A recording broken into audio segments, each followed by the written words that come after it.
মুসলিমরা একটা সংকটের মধ্যে রয়েছে।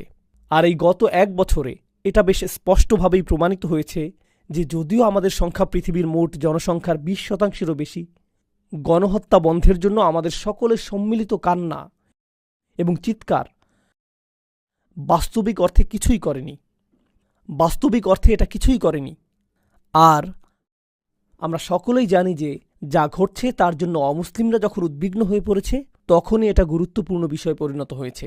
পৃথিবী এটাকে অধিক গুরুত্বপূর্ণ হিসেবে গ্রহণ করা শুরু করেছে এজন্য না যে মুসলিমরা বলেছে নিরাপরাধ বেসামরিক মানুষদের হত্যা করা অনুচিত, হাসপাতালগুলোতে বোমা নিক্ষেপ করা অনুচিত, স্কুলে বোমা নিক্ষেপ করা অনুচিত, নিরাপরাধ মানুষকে কারাগারে রাখা অনুচিত। এটা এই জন্য গুরুত্ব পায়নি যে মুসলিমরা এটা বলেছে, কারণ মুসলিমরা এটা বলে আসছে আরও ৭০ বছর ধরে।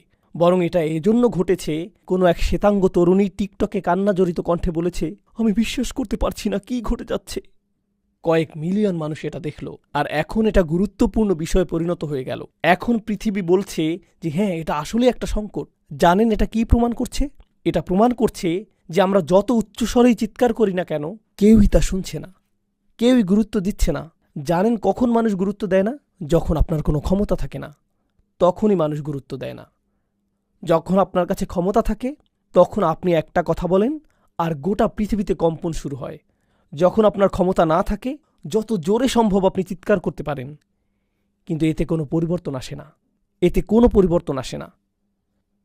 কখনো কখনো আপনার যখন ক্ষমতা থাকে, আপনার মুখ খোলারও প্রয়োজন হয় না, আপনা আপনি কাজ হয়ে যায়।